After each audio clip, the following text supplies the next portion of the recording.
বনী ইসরাঈলের একজন যুবকের কথা তাফসীর ইবনে কাসির এবং তাফসীর ইবনে জারীরের ভিতরে এসেছে। ওই যুবক 60 বছর যাবৎ তিনি আল্লাহ তাআলা দাসত্ব করেছেন, গোলামি করেছেন। একদিনের জন্য শয়তান ওই যুবককে ওয়াসওয়াসা দিতে পারে না। আল্লাহর বান্দা 60 বছর জিন্দেগি পর্যন্ত তিনি আল্লাহ তাআলার দাসত্ব করলেন, আল্লাহ তাআলার গোলামি করলেন। শয়তান তাকে অনেকভাবে প্ররোচনা দেবার জন্য চেষ্টা করেছে, কিন্তু কখনো সফল হতে পারে নাই। শয়তান সফল হতে পারে নাই। আল্লাহর বান্দা ইবাদত করে হঠাৎ করে একদিন শয়তান ওই আল্লাহর বান্দাকে পথভ্রষ্ট করবার জন্য তিনি পরিকল্পনা করলেন কেমনে আল্লাহর এই গোলামকে আল্লাহ তাআলার এই দাসত্ব থেকে ফেরানো যায়। আমার বন্ধুগণ, আমার ভাইয়েরা, শয়তান এবার পাশের গ্রামের মধ্যে একজন মহিলা ছিল। ওই মহিলার উপরে শয়তান জিন সওয়ার হলো। ওই মহিলার উপরে তিনি আছর করলেন। আমার বন্ধুগণ, আমার ভাইয়েরা, আমরা সকলেই জানি যদি কোনো মানুষের উপরে জিন সওয়ার হয় তখন কিন্তু আমরা ডাক্তার কবিরাজ যাই করি না কেন, পরক্ষণে শেষ পর্যন্ত কিন্তু আমরা হুজুরের কাছে পর্যন্ত চলে যাই। শয়তান ওই মহিলার উপরে আসর হবার পরে তার ভাইদেরকে এবার ডাক দিয়ে বলল, তোমরা তো অনেক ডাক্তারের কাছে, কবিরাজের কাছে গিয়েছো, কিন্তু তোমাদের বোন যেহেতু ভালো হয় না, আমি তোমাদেরকে একটা পরামর্শ দিতে পারি। অমুক জঙ্গলের মধ্যে একজন আল্লাহর আবেদ আছে। দীর্ঘদিন যাবৎ তিনি আল্লাহ তাআলা দাসত্ব করছেন। তিনি যেহেতু পবিত্র মানুষ, তেনার পবিত্র জবান দিয়ে, পবিত্র মুখ দ্বারা যদি তোমার বোনের চিকিৎসা করে, আমার মনে হয় তোমার বোন সুস্থ হয়ে যেতে পারে। 4 ভাই মিলে বোনকে নিয়ে ওই আল্লাহ তাআলার বুজুর্গর কাছে চলে গিয়ে তাকে চিকিৎসা করায়, আবার বাসায় নিয়ে আসে। আমার বন্ধুগণ, শয়তান এবার চিন্তা করলো, আমার চিন্তা তো সফল হলো না, এবার কি করা যায়। এবার 4 ভাইকে বললো, এভাবে করলে হবে না, বরং তোমাদের বোনকে ওই বুজুর্গর পাশাপাশি একটা জায়গা করে সেখানে রেখে দিতে হবে। যখনই তার উপরে জিন সওয়ার করবে তখনই যেন সে তার চিকিৎসা করতে পারে, তাহলেই আপনার বোন ভালো হবে। কথা মতো ভাইরা তার বোনকে ওই আল্লাহর বুজুর্গর পাশাপাশি একটা কক্ষ তৈরি করে সেখানে রেখে দিলেন। আমার বন্ধুগণ, আমার ভাইয়েরা, শয়তান এবার চিন্তা করলো, এবার মনে হয় আমি একটু সাকসেস হওয়ার সম্ভাবনায় চলে এসেছি।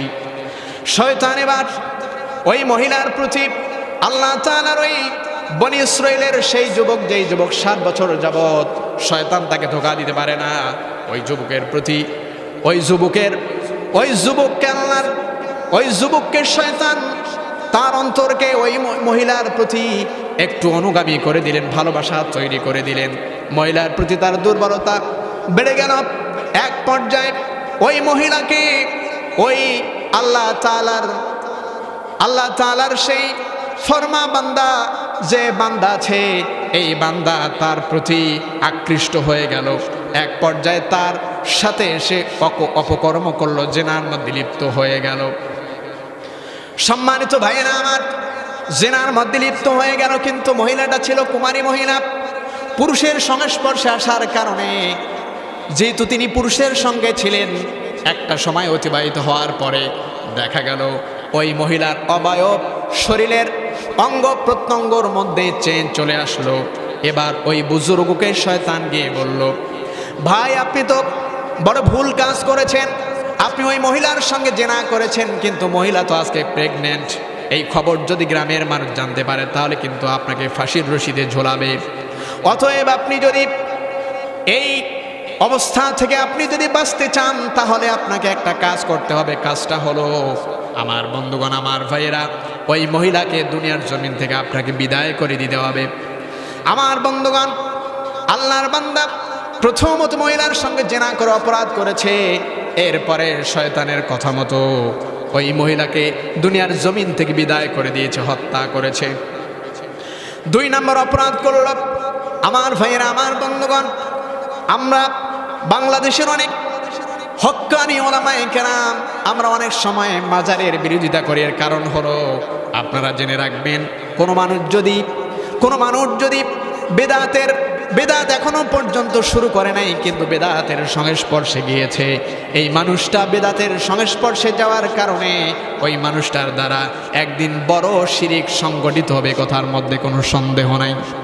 মাজারে জানা যায়, বুঝলাম শাহজালালের মাজারে আপনি গিয়েছেন জিয়ারত করবার জন্য, কিন্তু একদিন, 2 দিন, 3 দিন যখন আপনি মাজারের মধ্যে যাবেন, বাকি মানুষগুলো যখন সেজদা করবে, আপনি এটা দেখে কিন্তু আপনিও সেজদা করতে একদিন কিন্তু আপনিও বাধ্য হয়ে যাবেন। আমার বন্ধুগণ, শয়তান মানুষকে সরাসরি আল্লাহ তাআলার নাফরমানির দিকে, আল্লাহ তাআলার নাফরমানির দিকে শয়তান কখনো মানুষকে সরাসরি প্ররোচনা দেয় না, বরং শয়তান ধাপে ধাপে মানুষকে পথভ্রষ্ট করে দেয়। আল্লাহর বান্দা 2টি অপরাধ করলো, জেনা করলো, তাকে হত্যা করলো। এবার শয়তান বলল, ওই মহিলাকে অমুক জায়গায় তুমি দাফন করে দিয়ে আসো, নতুবা মানুষ যদি আবারও জানতে পারে তাহলে তোমার কিন্তু বিপদ হতে পারে, কারণ ওই মহিলার খুব কাছাকাছি তুমি অবস্থান করছো। আমার ভাইয়েরা, এক পর্যায়ে তিনি তাই করলেন। এদিকে শয়তান ওই মহিলার 4 ভাইকে স্বপ্নের মধ্যে এই গোটা সমস্ত ঘটনাটা স্বপ্নের মধ্যে বলে দিলেন। ফজরের পরবর্তী সময় 4 ভাই যখন একত্রিত হলো, বড় ভাই বলল, জানো আজকে আমি এমন একটা স্বপ্ন দেখেছি যে স্বপ্নটা আমার বাস্তব মনে হয় না, কিন্তু আমার বলতে ইচ্ছা করছে, আবার বলতে ইচ্ছা করছে না। ভাইরা বলল, কি স্বপ্ন আপনি দেখেছেন আপনি বলুন।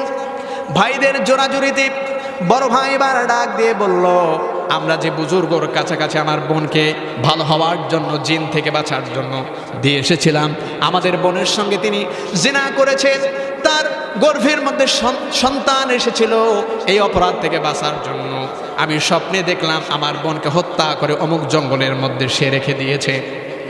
এবার বড় ভাইয়ের কথা শুনে ছোট ভাই বলল, আমি একই স্বপ্ন দেখেছি। অপর ভাই বলল, আমি একই স্বপ্ন দেখেছি। 4 ভাইয়ের স্বপ্ন মিলিত হলো। এবার সকলে চিন্তা করলো, এটা তো আমরা অবাস্তব কোনো স্বপ্ন দেখি নাই, আমাদের স্বপ্নটা অবশ্যই 100% রাইট এবং সত্য স্বপ্ন। এবার তারা প্রশাসনকে জানিয়ে ওই জায়গার মধ্যে গিয়ে দেখলো, আসলেই তো তার বোনকে হত্যা করে সেখানে রেখে দেওয়া হয়েছে।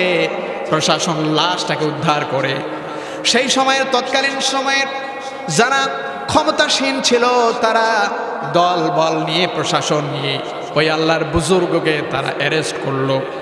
আমার বন্ধুগণ, বিচারের কাঠগড়ায় নিয়ে আসা হলো। মৃত্যুর পরবর্তী মৃত্যু হবে কতালান নাসা জামিয়া। আমার বন্ধুগণ, আমার ভাইয়েরা, এবার কতলের পরিবর্তে কতল হবে, এমন পর্যায়ে শয়তান এসে ওই বুজুর্গকে আবার প্ররোচনা দেওয়া শুরু করলো। শয়তান বলল, ভাই লাস্ট অ্যান্ড ফাইনালি আমি তোমাকে বাঁচাতে পারি যদি তুমি আমার কথা শোনো। বলল, কি কথা বলো, কারণ আমি এই অপরাধ থেকে বাঁচতে চাই। এবার শয়তান বলল, তুমি যদি এই মুহূর্তে আমাকে সেজদা করতে পারো, যদি আমার পায়ে সেজদা দাও, তাহলে আমি তোমাকে আজকের এই মহাবিপদ থেকে বাঁচায়া দেব। জোরে বলুন না নাউযুবিল্লাহ। আমার ভাইয়েরা, আমার বন্ধুগণ, এই জন্য হক্কানি ওলামায়ে কেরাম আপনাদেরকে বিভিন্ন বিদআত থেকে, বিভিন্ন শিরকিয়াত থেকে বাঁচানোর চেষ্টা করছে, কিন্তু আপনারা বুঝতেছেন না। শাহজালালের মাজারে গিয়েছেন, আপনি কবর জিয়ারত করেছেন, ভালো কথা, কিন্তু কবরকে কেন্দ্র করে কেন আপনাকে সফর করতে হবে? আমার বন্ধুগণ, শাহজালালের মাজারকে কেন্দ্র করে আজকে বাংলাদেশে তুলকালাম হয়েছে। ডিসি সরওয়ার যখন শাহজালালের মাজারের দান বাক্সকে যখন তিনি সিলগালা করলেন, আমার বন্ধুগণ, মাজারে কোটি কোটি টাকা ব্যবসা হয়। এই ব্যবসাগুলো ইসলামকে ধ্বংস করবার জন্য, হক্কানি আলেমদেরকে জেলখানায় নিয়ে যাওয়ার জন্য তারা এই টাকাগুলো ব্যবহার করে। আল্লামা সাইদি রহমতুল্লাহ আলাইকে জেলখানায় নিয়ে গিয়েছে এই মাজার পূজারীরা, কথা বলুন ঠিক কিনা? শাহজালাল মাজারে দান বাক্স সিলগালা করার পরে ডিসি সরওয়ার যখন ওই দান বাক্সের টাকাকে গুনতে গেলেন, আমার বন্ধুগণ, আশ্চর্য কথা হলো, মাত্র 3 দিনের ব্যবধানে 17.5 লক্ষ টাকা সেখানে পাওয়া হয়েছে। স্বর্ণ অলংকার পাওয়া হয়েছে, ডলার এবং বিভিন্ন ধরনের রুপি সেখানে পাওয়া হয়েছে। এবার চিন্তা করুন, মাত্র 3 দিনে যদি লক্ষাধিক 50 লাখেরও বেশি টাকা যদি সেখান থেকে ইনকাম করা যায়, তাহলে মাসে কত টাকা হতে পারে, এবার বছরে কত টাকা হতে পারে? আমার বন্ধুগণ, আমার ভাইয়েরা, এই টাকা যায় কোথায়? এই টাকা কোথায় ব্যয় করা হয়? এই ভণ্ড মাজার পূজারীদেরকে বিভিন্ন ধরনের এনজিও, বিভিন্ন ধরনের বিদেশি সংস্থাগুলো তাদেরকে প্রোটেক্ট করে, তাদেরকে নিরাপত্তা দেয় এবং এই টাকাগুলো তারা ভাগ বাটোয়ারা করে ইসলাম ধ্বংস করবার জন্য তারা ব্যবহার করে। কথা বলুন ঠিক কিনা? আমার বন্ধুগণ, ওই আল্লাহ তাআলার বুজুর্গ যে 60 বছর পর্যন্ত ইবাদত করেছে, লাস্ট অ্যান্ড ফাইনালি শয়তানের খপ্পরে পড়েছে। যেমন আমরা মাজারের খপ্পরে পড়ে নিজের ইমানকে আমরা বিক্রি করে দিয়েছি, নষ্ট করে ফেলেছি। আমার বন্ধুগণ, কথা বললে কষ্ট পাবেন, সেদিকে আমি যাচ্ছি না।